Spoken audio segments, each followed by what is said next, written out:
Men have fallen behind dramatically. Less men are dating, having sex, or even just making as much money as their parents did.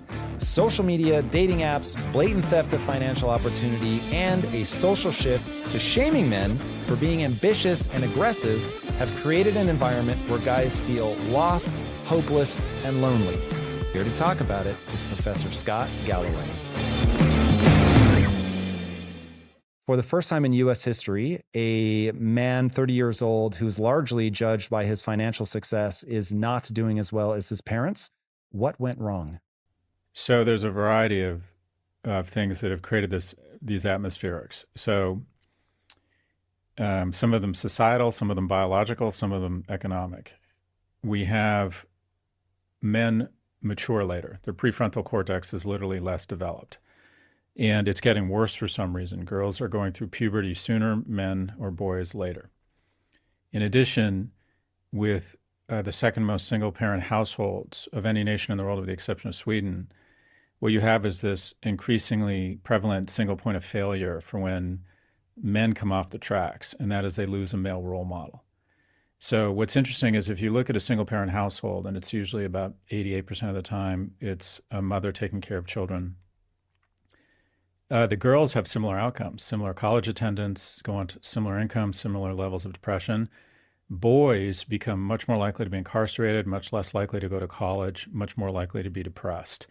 It ends up that while boys are physically stronger, girls are emotionally and mentally much stronger. So you have some societal factors that are producing a lot of emotionally weak men. I think you have an education system that is biased against boys. In boys-only schools, they'll have twice as many recesses as co-ed schools. If you think about the ideal student, organize, pleaser, sit still, do your homework, only speak when spoken to, you're basically describing the attributes that come easier to people born as women. We used to be 60-40 male to female in colleges 40 years ago. Now we're 60-40, and it's probably going to be closer to 2-to-1 women for every male that graduates from college because men drop out at a greater rate. It used to be a third of jobs required a college degree. Now it's 2/3. So you end up with this kind of perfect storm where we're producing a tremendous number of economically and emotionally unviable men. And then something that also impacts women is our economic policies over the last 40 years, in my view, have been just an elegant transfer of wealth from young to old. So the two biggest tax deductions in America are mortgage interest rate tax deduction and capital gains. Who owns stocks and homes? People my age. Who rents and makes their money from sweat or current income? Young people. So 40 years ago, 19% of GDP was controlled by people under the age of 40 in terms of their wealth. That's been cut in half to 9%. The average 70-year-old is 72% wealthier than they were 40 years ago. The average person under the age of 40 is 24% less wealthy. Cost of living adjustment for Social Security last year increased 9%. The child tax credit, which eliminated 40% of child poverty, which is remarkable, somehow manages to get stripped out of the infrastructure bill because who needs that money? Kids who don't vote and young people. So I think there's been a perfect storm of biological, societal, and economic transfers. And then we didn't talk about societal.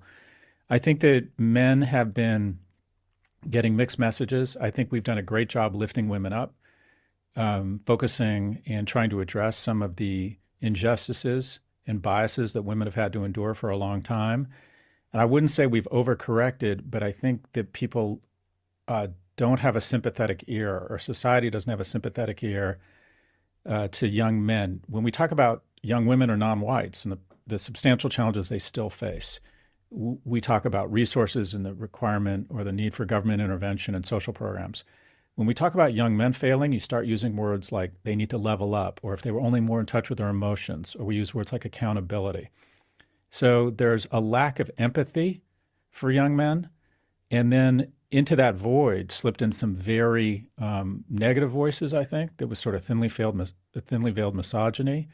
So now the conversation hasn't been that productive until the last few years. And I would argue it's getting much more productive, that people are actually, the data is just so overwhelming, 4 times as likely to be addicted, three times as likely to kill themselves, 12 times as likely to be incarcerated. I mean, the numbers just can't be ignored.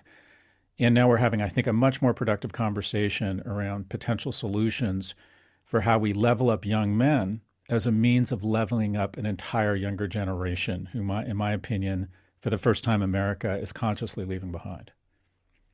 What's changed in the dialogue? Because I agree with you, it's gotten a lot better. What's now included in the dialogue that was being left out before that's made it more productive? Well, there was a gag reflex, and that was because people felt what was going on and they saw what was going on, and we weren't addressing it because people were worried about. There was a general view that if you were pro man, that it was a zero sum game, and that meant automatically you were anti women. And you had some voices enter the space that were just basically telling you it's not your fault. You need to treat women like property. You need to go get a supercar and trade crypto and kind of be the broiest bro in Broville, which sort of inadvertently meant not treating women especially well and not embracing education, not embracing empathy, not embracing some of the key components of what it means to be successful. And the conversation, I would say, when I started talking about this stuff, probably 4 or 5 years ago, my inbox was littered with kind of accusations that you're a misogynist. And what I think something we have to embrace is that empathy is not a zero-sum game. Civil rights did not hurt white people. It helped them. Gay marriage did not hurt heteronormative marriage. It helped it. And being empathetic towards the plight and the statistics around failing young men does not draw from the very real concerns and empathy and the progress that young women have made. And I would argue that there are two groups that would like to see more emotionally and economically viable young men. The first is women. I mean, how many times have you heard, I know all these great women and they can't find a date? And two, for my work, the people by far I get the most support from is one cohort, and that's mothers. And it goes something like this. I have 3 kids, 2 daughters, 1 son. One daughter's at Penn, the other's in PR in Chicago. And my son is in the basement vaping and playing video games. So mothers have really kind of stepped into this void and said, look, I see it firsthand. There is a difference here. And on the far left, the far right, I think, is somewhat weaponized masculinity as a means of saying that efforts to elevate women or non-whites has gone too far, which I would argue is not true. And the far left doesn't want to even talk about it because their fear is that if you start talking about even gender, you're somehow attacking the 5 or 10% that are non-binary. And that's not true. We can all have empathy for each other. We can all celebrate the incredible progress that women have made over the last 40 years. It's a wonderful thing, and we shouldn't do anything to get in the way of that. But there's a very unusual dynamic taking place, and that is the metaphor from Chris Williamson, another podcaster who's done a lot of great work on this, is he calls it the high heels effect. And that is metaphorically, every year women get taller, more educated, more economically viable. There are more single women in the United States now that own homes than single men. And meanwhile, men are getting shorter and shorter and shorter.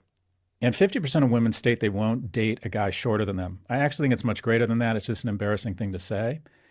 So what you have is a group of women who are getting taller and taller and taller, and men are getting shorter and shorter and shorter. So there are fewer, kind of, in the eyes of women, viable mates. This reduces household formation, it reduces birth rates, and that is starts an inextricable downward spiral in terms of an economy that both Japan and Italy and soon Russia and China are facing. If you don't have young people in household formation, there used to be 3.1 kids in households 60 years ago. Now there's 1.9. So it has economic impact. And also, I think it has a lot of impact just on general happiness.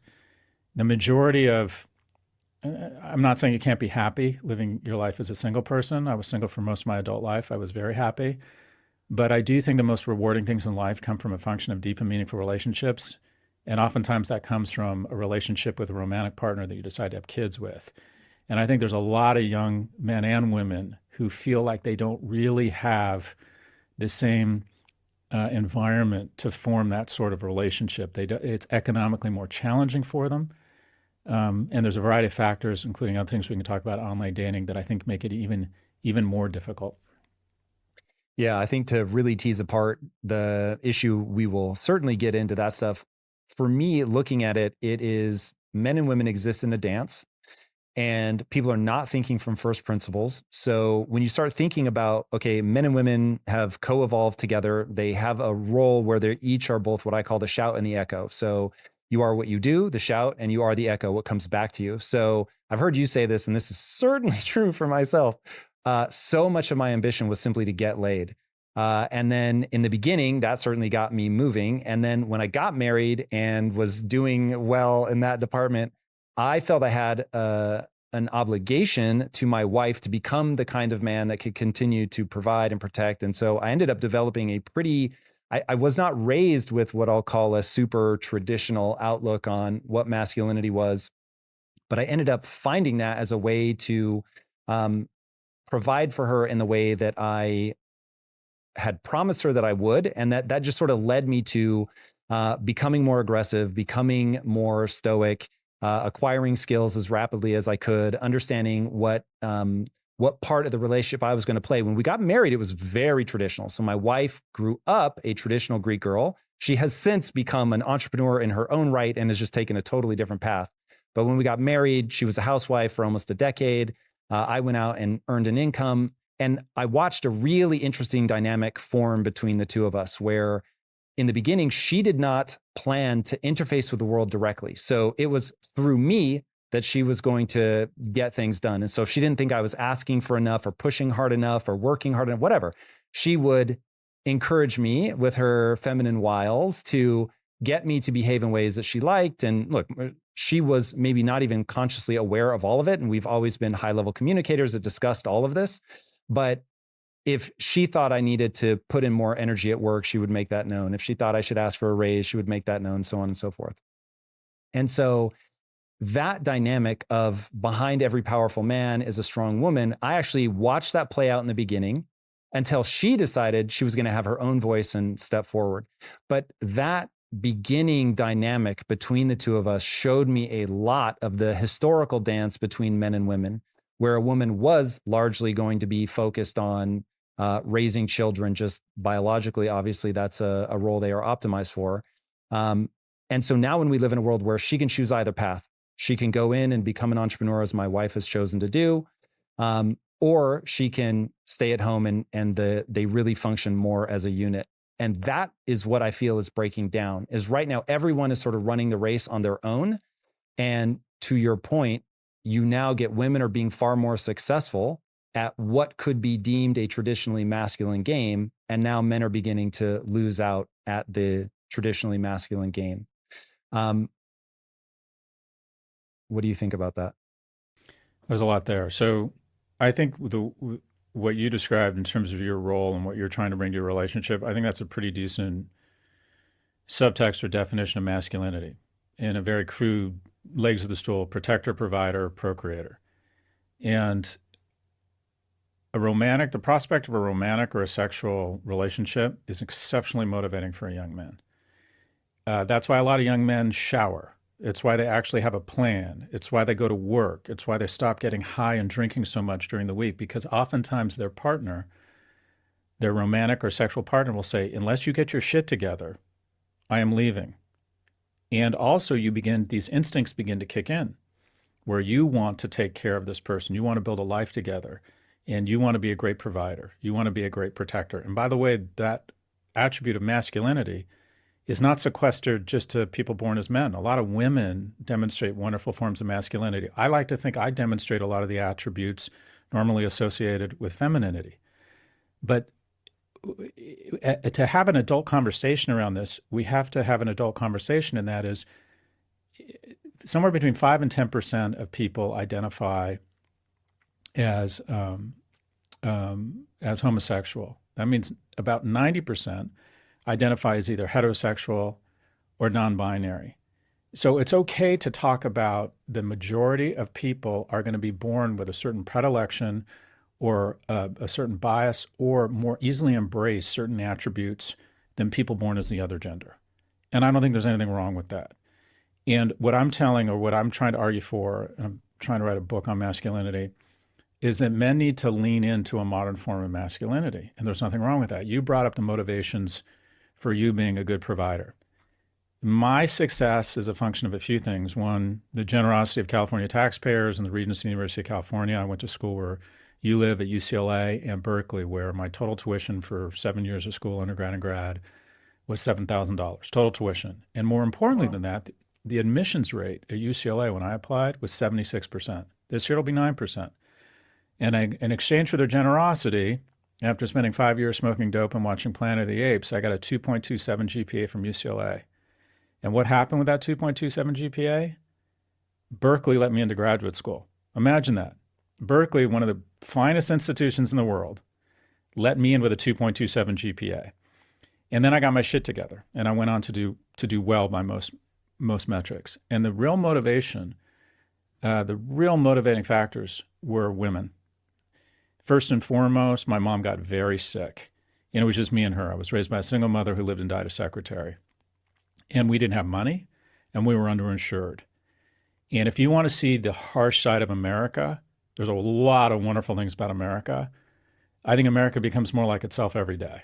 And that is, if you have money, it's a loving and gentle place. If you don't have money, I think it's a rapacious, violent place. And I saw that up close when my mom got very aggressive cancer and we were underinsured. And I came home from grad school to take care of my mom, and I couldn't take care of her. We didn't have any money. I couldn't afford a nurse. I didn't know I couldn't take her back to the hospital because we were uninsured, and the place they wanted to send her was so vile, I just couldn't do it. And it was incredibly emasculating. And I thought, here I am, I'm the man, light of my life took great care of me, and I can't take care of her. And it was humiliating. And I decided then and there, you can't decide to be rich. There's a certain X factor to it. But I remember thinking, I'm going to try very, very hard. I'm going to get my shit together, and I'm going to throw everything at this professionally because I want to take care of my mother. And then the second thing is much less noble or a little bit more crass. But I noticed at a very young age that guys who weren't that interesting had a much broader selection set of mates if they had a lot of money. And I was very interested in having mating opportunities. And I realized that if I wanted to add 2 points, everybody's on a scale, right? Character, looks, whatever it is, success, scale of 1 to 10. And men and women are judged kind of with different inputs. But when you're a wealthy guy, you get to add 2 or 3 points to your selection set. And so I thought, one, I'd really like to take care of the person who's important to me, my mother. And two, I would like to have a broad selection set of mates. It was very motivating for me. But those are what you have, especially with men. When men don't establish a romantic relationship, and now only 1/3 of men under the age of 30 have a girlfriend, 2/3 of women under the age of 30 have a boyfriend because they are dating older, because they want more economically and emotionally viable men. So when you have a whole cohort of young men who are not going to college, not having the same economic opportunities, and quite frankly have no or little prospects for a romantic relationship, you generate the most dangerous person in the world. And that is a lonely, broke young man. That is any society that's violent, any society that has revolutions, any society that engages in religious extremist behavior has a disproportionate number of this cohort. And we are producing way too many of them in the United States. And it is, you say, well, okay, your hair's on fire now, but what about women? Women are much better at finding places to give and receive love, even without the prospect of a romantic relationship. I'm not saying they're not lonely. I'm not saying their loneliness is any less tragic. But women don't pick up AR-15s when they're lonely. Women don't get as involved in conspiracy theories as men. Women have a much broader friend network that they invest in and they maintain, and closer familial bonds when they don't have a romantic relationship. It's generally your wife reminding you to call your mother. It's generally your wife saying, oh, we should really get together with your friends. Or they're much better at maintaining. There's this great line in the movie Magnolia. I forget his name. He says, he's this kind of pathetic guy. And he says, I have so much love to give, but I don't know where to put it. And women are much better at figuring that out. They're much better at figuring out places to put and receive love without the prospect of a romantic relationship. Young men without that prospect and that motivation generally become shitty citizens. They're less They're less likely to go to college. They're more prone to conspiracy theory. They're much more likely to believe some carnival barker telling them that it's women's or non-whites or immigrants' fault. They become shitty citizens.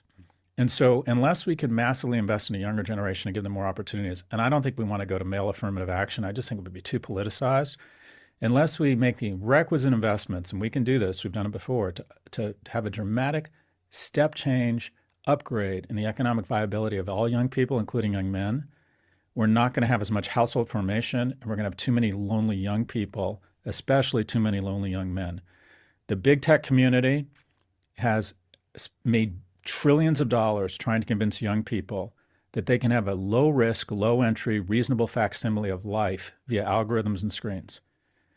Don't put in the hard work and email people on LinkedIn and network and get certification to have a real job. Just trade stocks on Robinhood or buy Solana on Coinbase. Oh, do you really need friends? Well, you have friends on Discord and Reddit. Oh, it's humiliating to go to a bar and work out and figure out the skills and the rejection and the humiliation of trying to find a romantic or a sexual partner.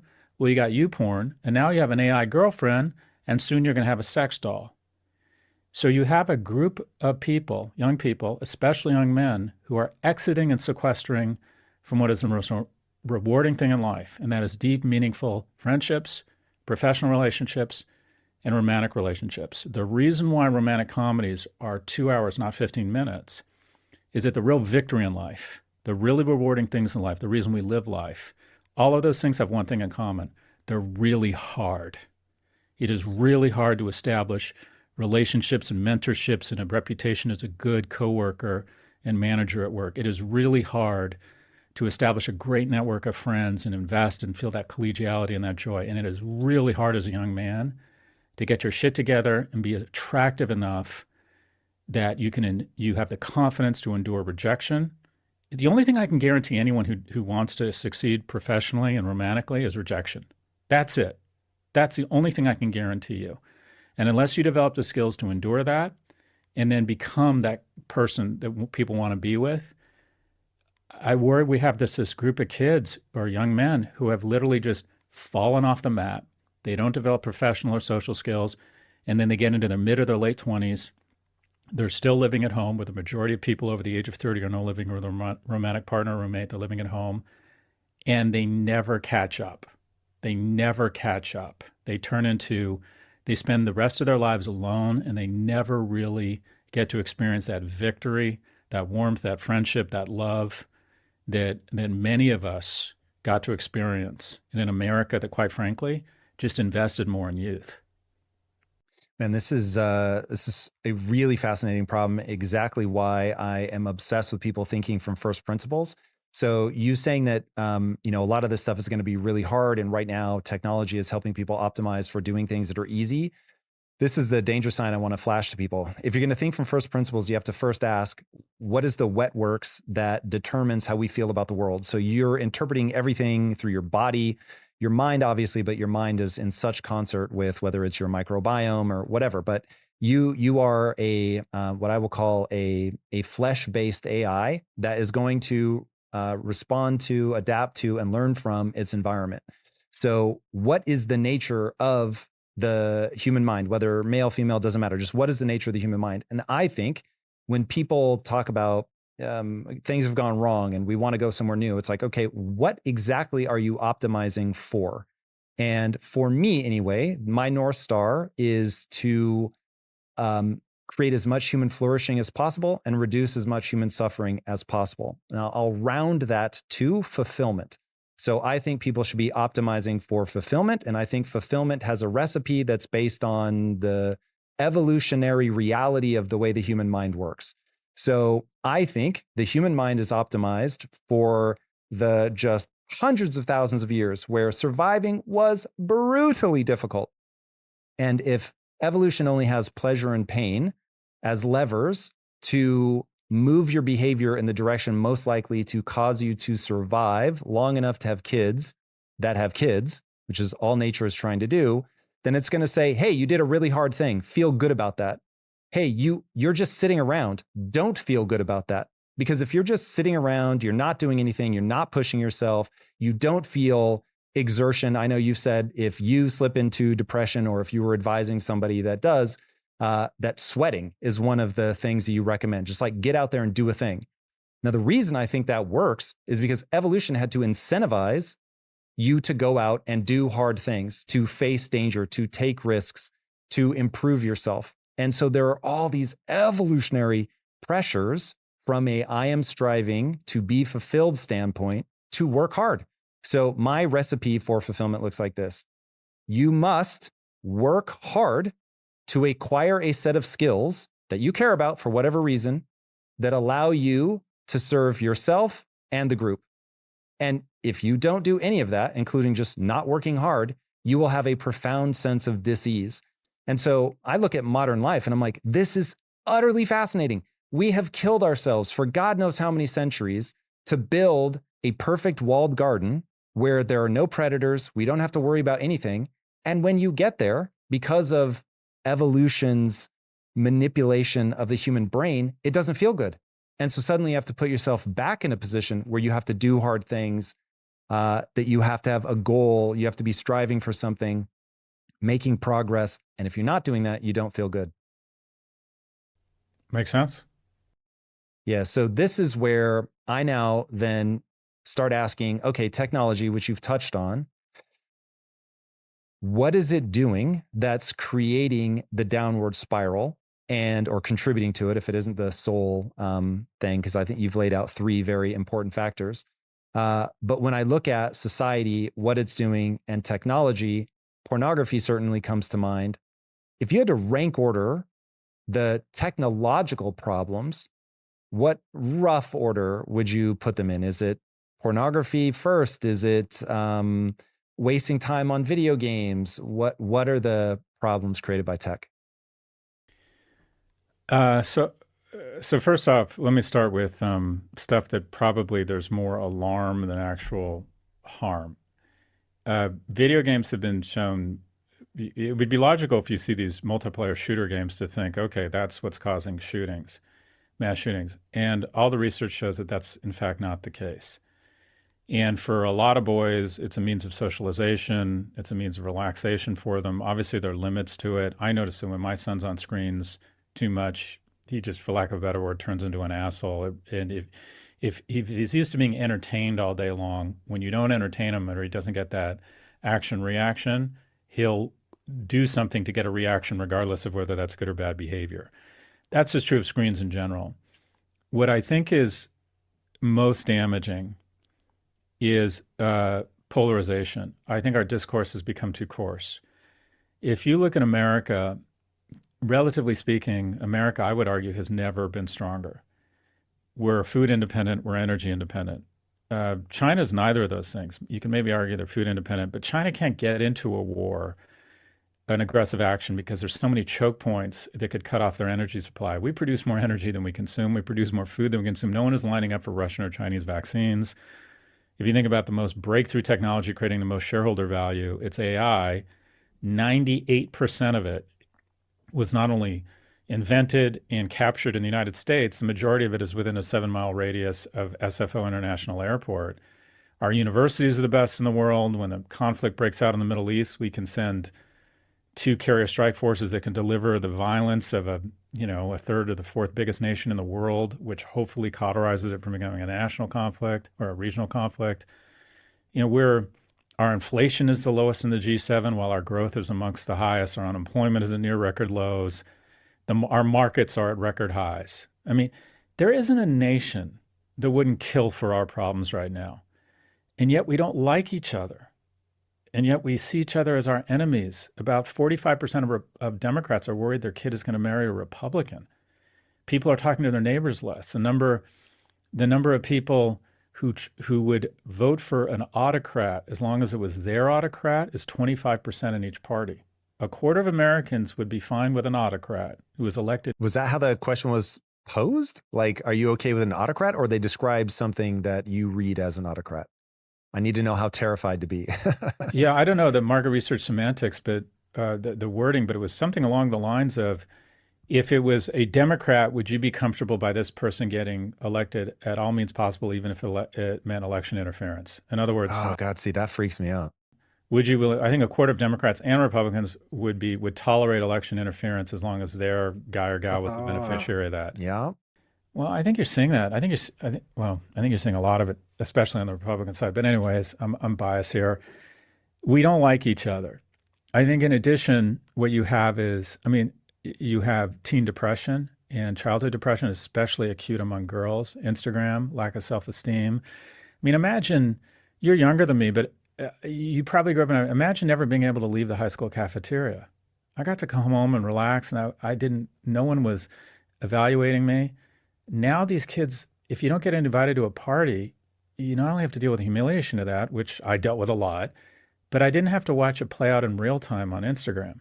Oh God. There's just so much. In addition, with boys bully physically and verbally, girls bully relationally. And we're seeing a lot of girls have now these nuclear weapons in their hand in the form of a phone. And they can go into their room with their phone. One of the things I do with my kids, they're not allowed to go into their room with their phone. Very smart. And they can go down a rabbit hole. And then these companies that have absolutely no regulation on them will have algorithms that help them scale. They're not malicious people, but they're what I call amoral people. And a 14-year-old girl in the UK gets sent the following emails from Meta and from Pinterest. Here are some images on suicide we thought you might find interesting. And they're images of pills, nooses, and razor blades. This is sent to a 14-year-old girl from one of the 10 most valuable companies in the world.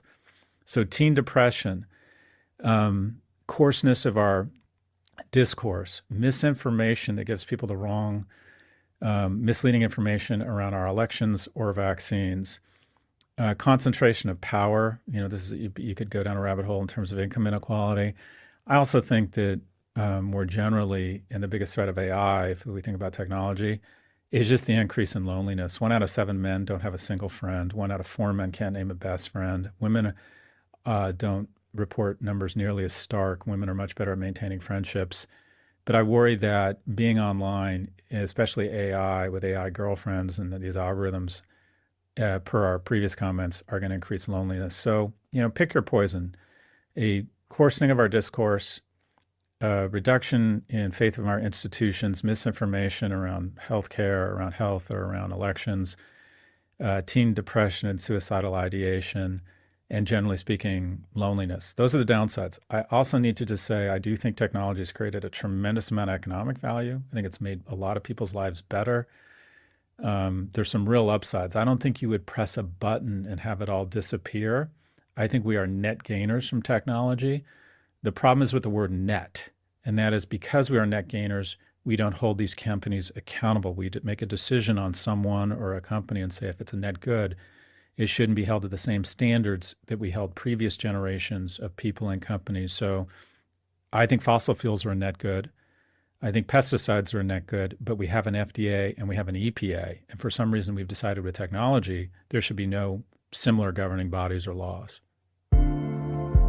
How often are you checking your credit score, afraid of identity theft or account breaches? We all use the internet every single day for important things like personal banking and remote work, so why not protect yourself with our sponsor, Aura? Aura is an all-in-one cybersecurity service that keeps you safe online. Aura identifies data brokers exposing your info and submits opt-out requests on your behalf. Aura also monitors your credit, tracks your passwords for data breaches, and secures your online activity with VPN and anti-malware protection. You can try Aura for free for 2 weeks by clicking the link in the description or scanning the QR code. Yeah, this one scares me. So I agree with everything you're saying. And I also think that with social media, which is effectively the transmission of information, you are going to run into, as long as it's my autocrat. So I am super distressed by how easy it is to manipulate the information that people see at an algorithmic level. And yet I understand that there's so much information, even just from the people that you follow, you have to have an algorithm. So then the question becomes, okay, how would we set up a body that is regulating that in a way that here's my sort of, I haven't thought about it enough take. First, do no harm. So creating algorithms that first do no harm. I think having heard you talk about age gating it, I'm probably more comfortable with that than I am as a knee jerk reaction to the idea of anybody, governmental body being able to control what we think is and isn't okay.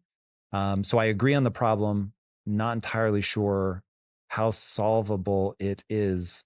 And so my instinct is just letting kids have it. That one scares me. Now, I don't have kids, so this is very much easy for me to say. And I know it must be brutally difficult for a parent to try to keep it out of their kids' hands. What's your take on that in terms of if you could press a button, governmental body or that regulates this, or just kids before they're whatever, 16, 18, they don't have it? Yeah, you couldn't do it under the age of 18. I don't even think you get away with it under the age of 16. I don't see any reason why a real upside to kids being allowed on social media under the age of 14. I mean, if you think about Instagram, it really starts from a place of perversion.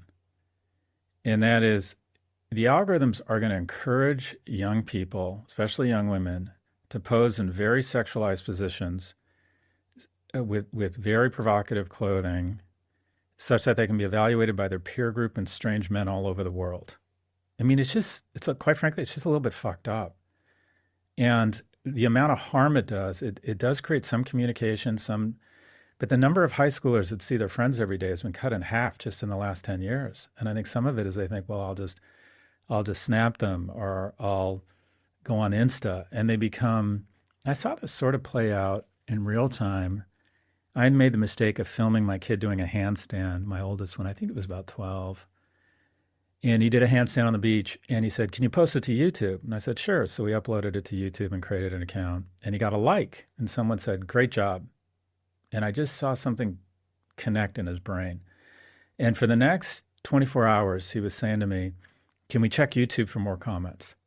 Because your ability to modulate affirmation and love from others or concern or whatever it is very difficult when you're young. Your brain's just forming and you're just becoming kind of a socially aware animal. And then a comment was, "This kid clearly has never taken a gymnastics class and has no coordination." And then you saw another connection happen, and he wanted to see the other comments every 10 minutes. And I immediately thought, this just isn't good for the forming brain. It just isn't good. And generally speaking, and I don't know how much this you get, young people need watering. They need warmth, they need security, they need love, they need reinforcement. And they do need guardrails. And there's something about these social platforms when you're an adult, the raw, unfiltered pushback, immediate reaction. There's a good element to that I think is good for people. But a young person, I think it's mostly like 90% bad, because what you have, the gestalt online, and I don't know if you've experienced this, when people come up to me, I track it about 1.5 times a day when I'm out. Someone approaches me, just says, "Hey, seen your work." And the next 30 seconds to 3 minutes are lovely. They're nice. They say how they've been introduced to my content. They're super complimentary. They tell me something about themselves. It's just lovely. Makes my day. Every day, a stranger comes up and kind of makes my day. Online, it is not the same. I have people calling me, I've been very outspoken on Israel. So people call me Prof Genocide. And I don't even know if this is a real person or a bot. I have people say really vile things. And I'd like to say, "Oh, it just rolls right off me. I'm such a baller, I don't care." It doesn't. It bothers me. Sometimes I've had weekends ruined. And the general malice people bring online in anonymous formats, and also you don't know if it's a bad actor. If I were the GRU or the CCP, I would just have algorithms trying to get Americans to hate each other. I think that's absolutely the easiest way to diminish our standing in the world, is to get us when the settlers came into North America, they didn't immediately take on the Native Americans. They got them fighting each other. They planted rumors and they encouraged them to kill each other. And then they came in for cleanup. If I were China and I couldn't beat America kinetically and I had a an interest in diminishing them competitively nationally, I would just set loose millions of algorithms that got people bickering and fighting and saying mean things to each other and starting fights. It's like when you're in fourth grade and a couple kids have words and everyone surrounds them and goes, fight, fight, fight, and pushes them towards each other. Imagine that times a billion. That's what these algorithms are doing online.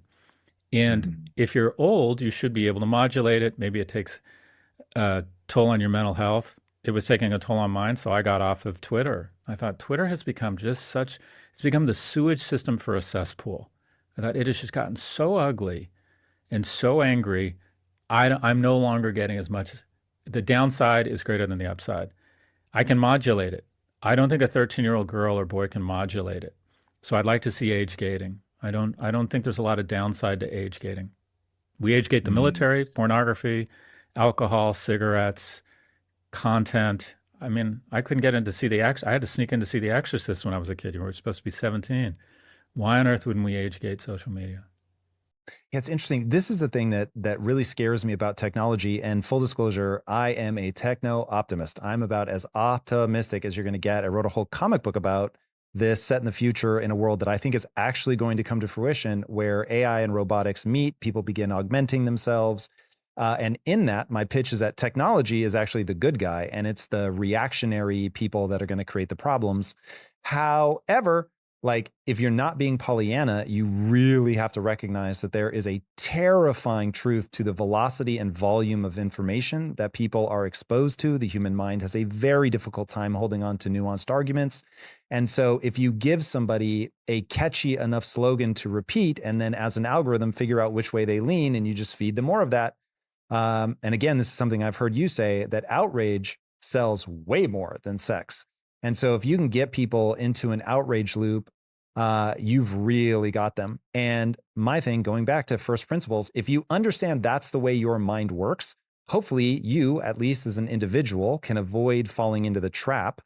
But, and this actually, I'm very interested to hear what you think about this. I have a whole spiel about, I think people should distrust their emotions. I don't think just because you feel it, you should act upon it. I think people should have goals and say, this is my goal, which I hope is honorable. You have an honorable goal, and then it's, does this emotion move me closer or farther away from that goal? Take being in a marriage. So I've been married now to the same woman for 21 years, together 23. And man, there are times where she makes me mad. And I think if I am to lash out and just trust my anger, then this is not going to move me towards my goal of having a thriving, emotional, compassionate relationship with my wife. And so I put that in check. I distrust it and say, hey, it's possible. In fact, I have a thesis about when you get angry, someone's probably treading on your insecurities. And so me getting mad is probably me just lashing out because she's touched on an insecurity.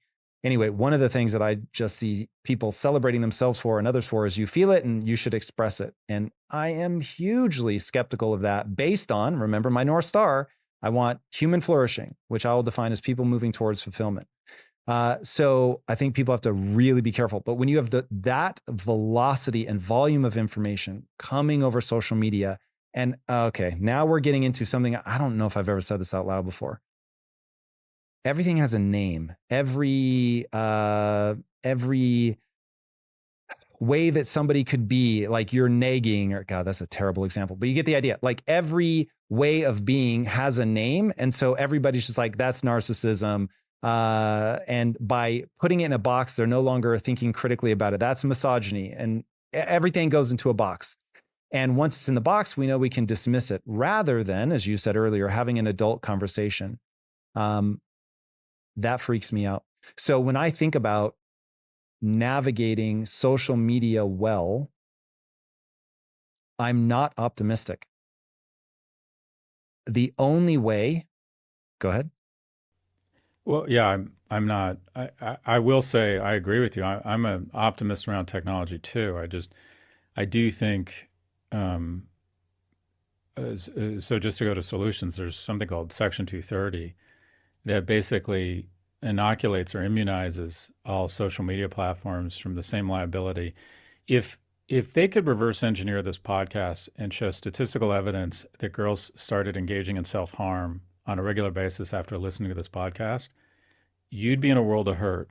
You'd have a class action suit against you.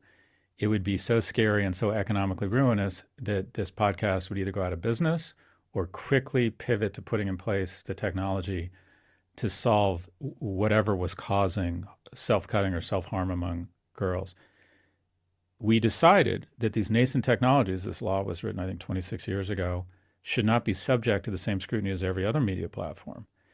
That makes no sense any longer. So, for example, if you were to say any content that is algorithmically elevated is no longer protected by 230, they would be a lot more cautious about this type of content. They might put in place more, they might invest more in their safety teams. So I think there's a lot that can be done that wouldn't even be what I'd call additional regulation, but just taking away regulation, if you will, that somehow creates them as a protected class. But when you're starting to talk about AI, I mean, things are going to get, things could get very scary very fast. But I agree with you. I'm largely a technology optimist. I think it'll be wonderful, but regulation has been key to, we have emission standards. We're not allowed to spray your food with certain things. One of the things I like about the UK is there's about 1,200 pesticides and preservatives and hormones they're not allowed to put in the food here. And my orange juice goes bad a little bit sooner, but I can taste the difference. And I think over the long run, it's probably good for me. Might be a little bit more expensive, but I just bet it's better for me.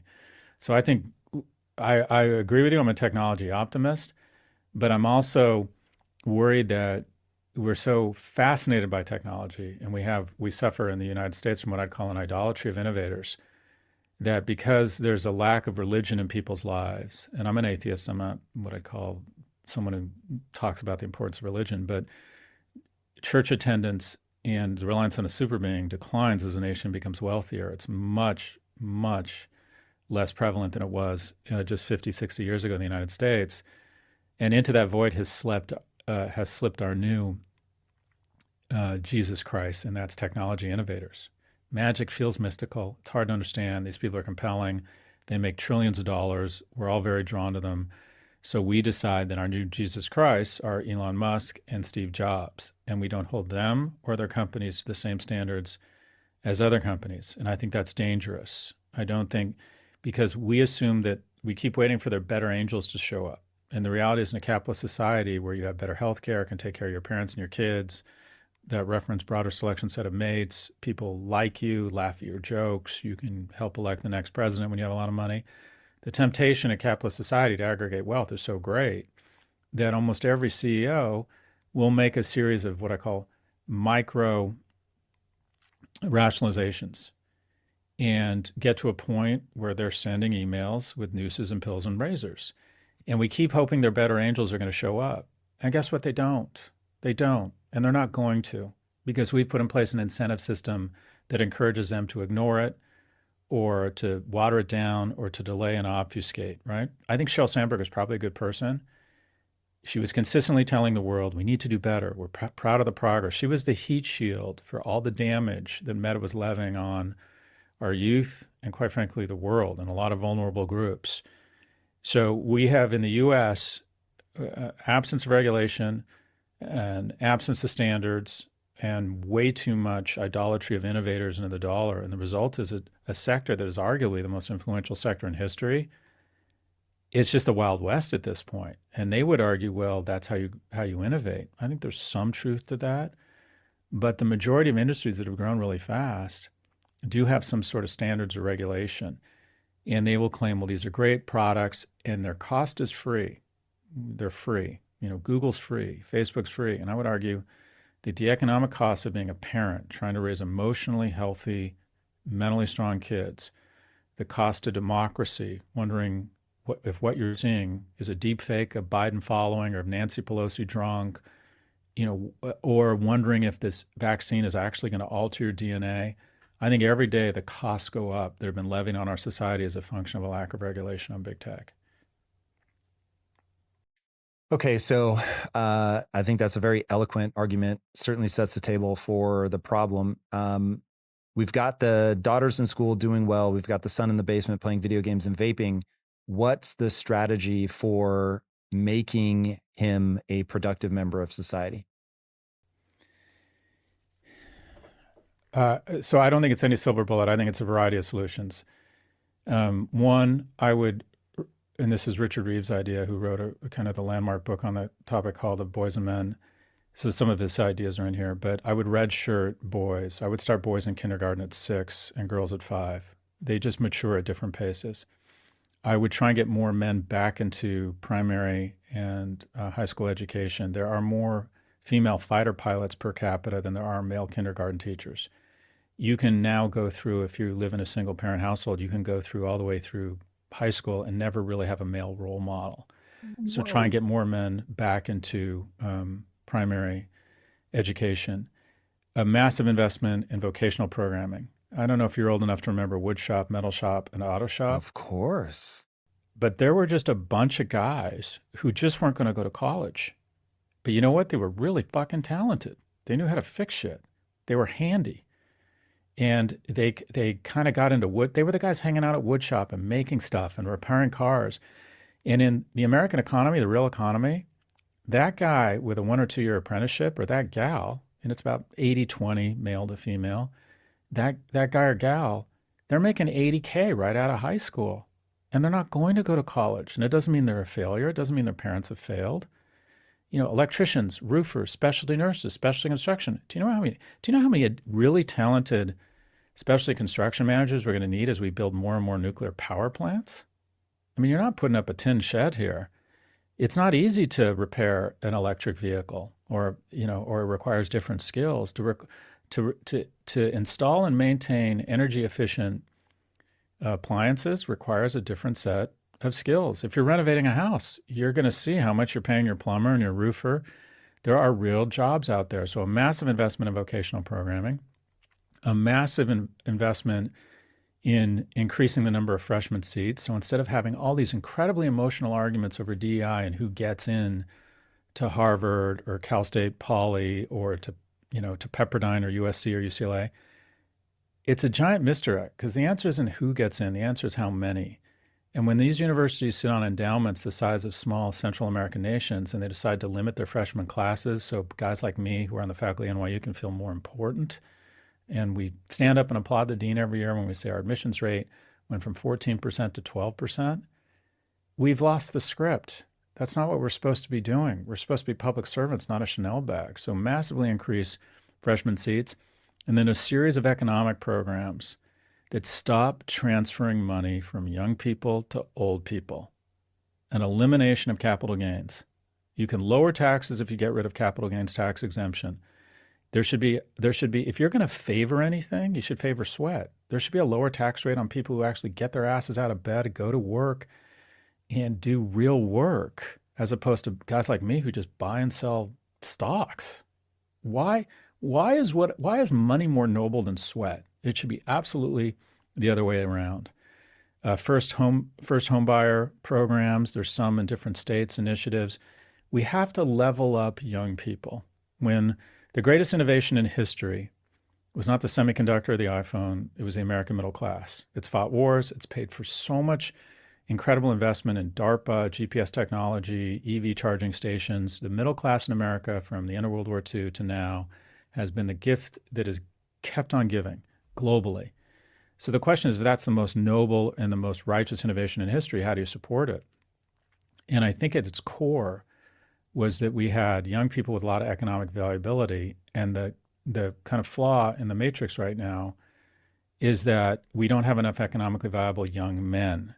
And in 1945, when the war ended, we had all these men come home in uniform and they had demonstrated excellence. And then we gave them GI Bills and subsidized loans for housing, and we made them viable mates. And they were attractive to a cohort of women, and we started the baby boom in the middle class. And we gave them tax benefits and a shot at having a reasonable life, and we gave them incentives to stay together and incentives to have children.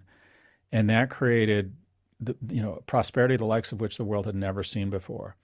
So how do we create an economic environment where people have more incentive to find each other, mate, have kids, and stay together. Now, I'd like to see compulsory national service. We need more kids from different sexual orientations, economic backgrounds, and ethnic backgrounds mixing with each other because they'll have more empathy for each other. It'll be less easy for them to hate each other when they hang out with a trans kid and say, this kid's pretty much just like me, right? It's when you don't commingle, it's when you don't bounce off these people that it's easy to start resenting them. I think there's a ton of things we can do. Economic, societal, more third spaces, more parks, after school leagues, religious institutions, nonprofit work. We got to get young people meeting each other in random environments in service of something bigger than them. And all of these things have existed. We know how to do this. We know how to let in 76% of people to an elite college called UCLA. We used to do it.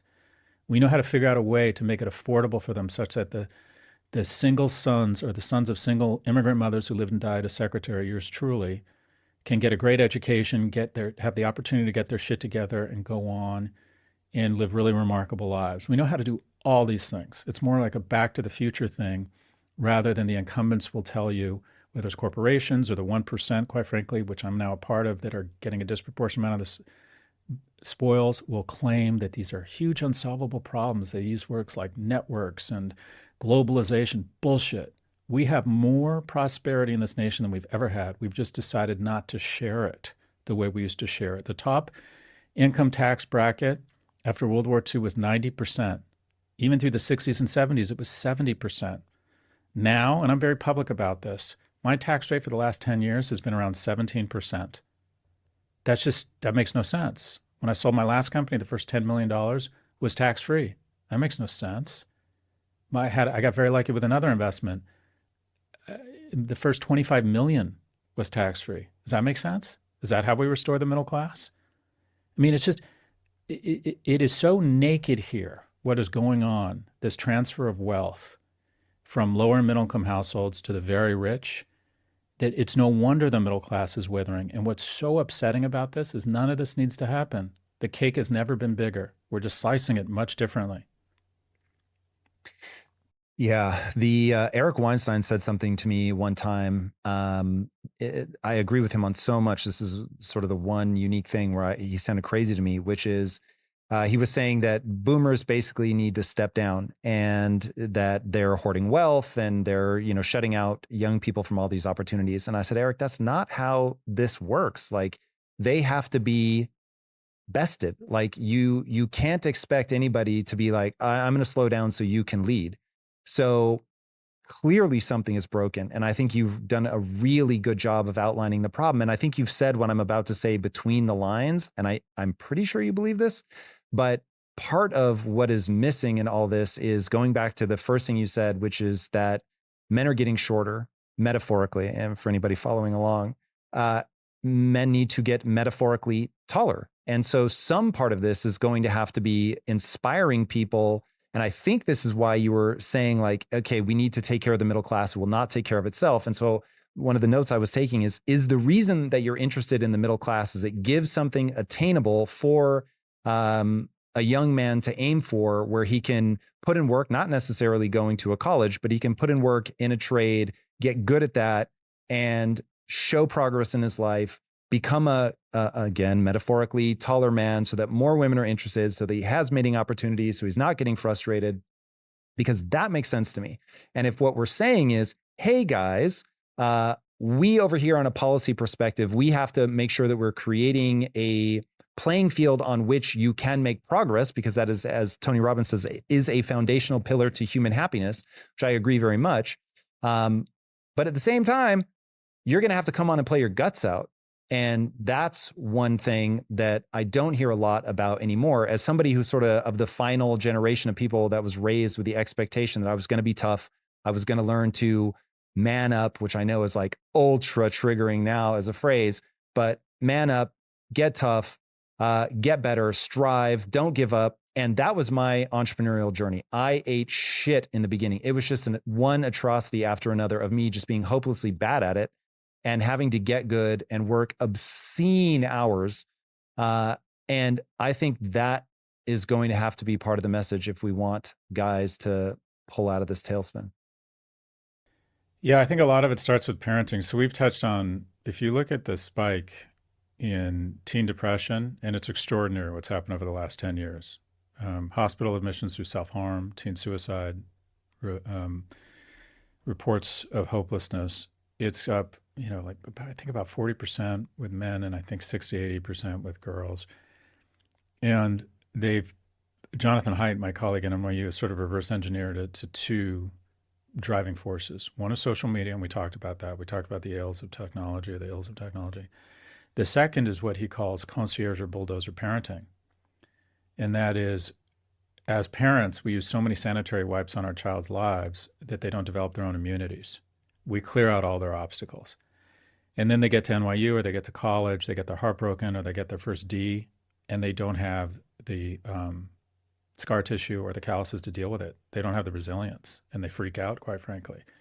So you're not doing your kid any favors.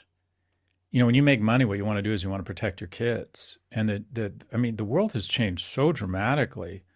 I used to leave my mom's house on a Saturday at 10 a.m. with a Schwinn bike, an Abba Zaba bar, and 35 cents. And I might be home 14 hours later. She had no idea where I was. Maybe I remembered to call her if I was spending the night somewhere. That was verboten. If I was going to spend the night at a friend's, we did sleepovers, right? If my kid isn't home, my kid gets out of school at 3:40. If he isn't home at 3:58, we practically contact Scotland Yard. It's so programmed. Any problem, tutors. And, kids need to, quite frankly, kids just need to fail a little bit more, right? They need a lack of after-school programming where they learn skills and disappointment. Quite frankly, a lack of mating. Teen pregnancy and drunk driving deaths are down, which is a great thing. But a lot of it is because these kids aren't experiencing relationships, aren't getting together, aren't making mistakes, aren't experimenting with drugs, aren't experimenting with sex, aren't experimenting with relationships. And quite frankly, some of that is really good for them to learn their boundaries. I hung out with Mormons when I was a kid, and I never drank. And I got to college, and I had a tough time handling alcohol. I'm giving my 16-year-old, we live in Europe, I have him drink beer every once in a while. He was very open with me that he tried pot. I actually think that's a good thing. That's a good thing. I don't know if you can sort of tell young men to level. I don't know if that, I think the way you instill it from a young age is competitive sports, summer jobs, as parents, letting them fail, doing a better job of teaching them a little bit of grit. I think it's sort of up to us, if you will. But where I agree with you is when I was starting my career, I just did nothing but work. And I get all these questions on my podcast about balance. I'm like, well, where do you expect to be economically? And they'll say, well, I want to make $150,000 a year. I'm like, okay, that puts you in the 85th percentile of all income earning households. And if you're how old are you on the age of 27? Okay, to make $150,000 on the age of 30 probably puts you in the top 3%. I'm like, I've never met anyone who attains the top decile economically in America that isn't either born with money or isn't a genius, genius talented, that doesn't work all the time. Are you willing to work all the time? Because stop this bullshit about balance. You can have it all. You just can't have it all at once. And young people are genius.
of finding some balance.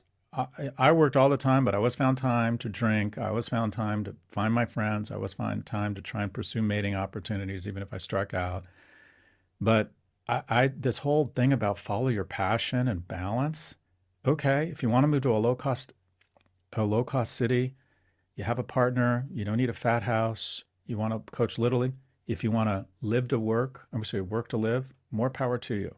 Most of the young people I speak to expect to have a lot of free time, a lot of focus on their hobbies, self-care, while making a shit ton of money. And I'm like, okay, it's one or the other, boss. It's one or the other. And Instagram is constantly telling them they're failing if they're not making millions in crypto or partying in Ibiza or Tulum or staying at the Almond, that somehow they've screwed up. It's like, I'm telling you, unless you inherit that money, the only people to get there are the ones who have sacrificed immensely. There's no free lunch here. And we keep telling kids in education about the importance of balance. And what I say is the importance is having a sober conversation around the trade-off. Do you want to have kids at an early age? Do you want to have balance in your career? Then okay. If you don't have a lot of money, then you got to move to a low-cost neighborhood, and you got to be really disciplined in terms of your budget. And by the way, that might be the way to go. My way isn't the right way. It was just my way. I just worked for 20 odd years. I did nothing else. And now I have a lot of balance. And the reason I have a lot of balance is because I had none back then. So it's just pick your punches. But young people, I find, we have told them they can have it all their entire lives. And I feel like that's a lie. And to your point, the notion of kids being a little tougher or young people being a little tougher, I think that's mostly my generation's fault as parents, that we want to clear out every obstacle for them. It's the Princess and the Pea syndrome, where they get to a challenge and they can't sleep. Yeah. Yeah. Scott, I think you're one of the most profound thinkers on this topic. Thank you so much for joining me today. Where can people follow you? Well, first off, thank you, Tom. To resist is futile. I'm everywhere. I'm Prof. Galloway is my new, if you want to get my newsletter, No Mercy, No Malice, 2 podcasts, Pivot, co-hosted with Kara Swisher, and my podcast, Prof. G, including on markets. And I have 4 books and another book coming out called The Algebra of Wealth, Strategies for Establishing Financial Security, coming out in April. So yeah, I'm like AOL in the 90s. Like, stick your hand in a cereal box, you're going to find me. I love it. All right, everybody. If you haven't already, be sure to subscribe. And until next time, my friends, be legendary. Take care. Peace. Check out my intense conversation with Patrick Bet-David about masculinity. To truly be free, you have to be strong enough to control your own life. And many men today simply do not qualify. Many of you have been told the pursuit of power is disgusting, you shouldn't do it. Many of you don't even have a clear definition of what it means.